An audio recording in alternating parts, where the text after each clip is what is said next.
Rabbeinu, quand Rav Chaïkel, il avait quelqu'un de sa famille qui était très pauvre, qui était vraiment dans la misère, et il s'est arrangé qu'avec Rabbeinu, il passe chez lui. Il a demandé à Rabbeinu de lui faire une bénédiction pour la parnassa. Rabbeinu l'a dit, j'ai pas de bénédiction pour lui. Et Rav Chaïkel, il a demandé à Rabbeinu, est-ce que vous me permettez que je lui fasse une bénédiction? Rabbeinu lui a dit, si tu veux, fais-le. Alors il lui a fait une bénédiction et la personne s'est enrichie. Une fois qu'elle s'est enrichie, une fois il passait devant la maison de Rabbeinu, il avait l'habitude de rentrer toujours chez Rabbeinu, à Breslev, quand il allait au marché, et il passait devant la maison de Rabbeinu qui donnait sur la rue, il y avait des fenêtres qui donnaient sur la rue, et il avait l'habitude de rentrer chez Rabbeinu, d'entendre une parole de renforcement, une parole d'émouna. Et là, il passait devant chez Rabbeinu, mais il ne rentrait pas parce qu'il était trop occupé, il avait trop d'affaires. Alors quand il est passé une fois, Rabbeinu il a tapé à la fenêtre, il lui a dit rentre. Alors il était obligé. Alors il y avait Rav Chaïkel qui était là, qui lui avait fait la bénédiction. Alors il lui a demandé à ce membre de la famille de Rav Chaïkel, il a demandé à Rabbeinu, est-ce que tu as regardé le ciel aujourd'hui? Alors il a pas pu répondre parce qu'il n'avait pas le temps. Alors Rabbeinu lui a dit à Rav Chaïkel, tu as vu ce que tu lui as fait avec ta bénédiction? Il n'a même pas le temps de regarder le ciel.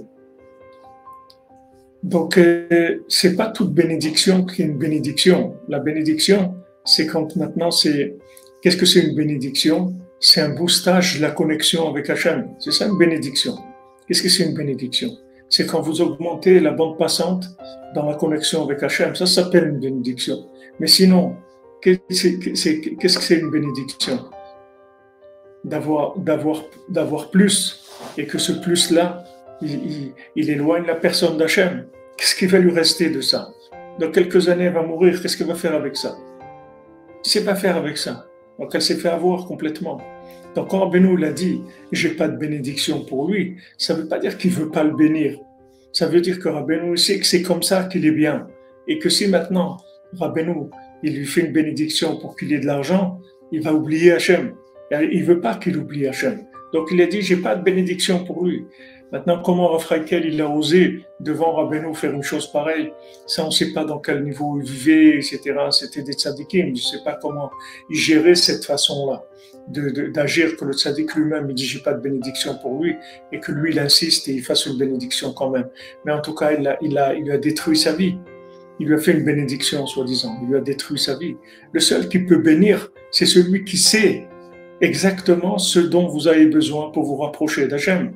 Mais c'est pas de vous donner de la matière, ou de vous donner des choses, de vous donner ça, vous donner ça, vous donner. C'est pas un supermarché, on n'est pas là en train de remplir des chariots. Plus tu remplis le chariot, le mieux c'est. C'est pas vrai. C'est pas vrai. Il y a des choses qui sont pour des gens très bien. Et pour les autres, c'est du poison mortel. Et c'est la même chose. C'est la même chose. Mais pour cette âme-là, c'est extraordinaire. Avec l'argent, il va se connecter à Hachem avec plus que ce qu'il est connecté aujourd'hui. Et il y a un autre, s'il a de l'argent, il va se déconnecter d'Hachem. Donc c'est pas la bénédiction, c'est pas de recevoir plus. Ça c'est la bénédiction à la Esav. C'est une bénédiction interprétée à la sauce de Esav. Plus tu en as, le mieux c'est. C'est pas vrai. C'est pas vrai. Il faut avoir ce qu'on a besoin.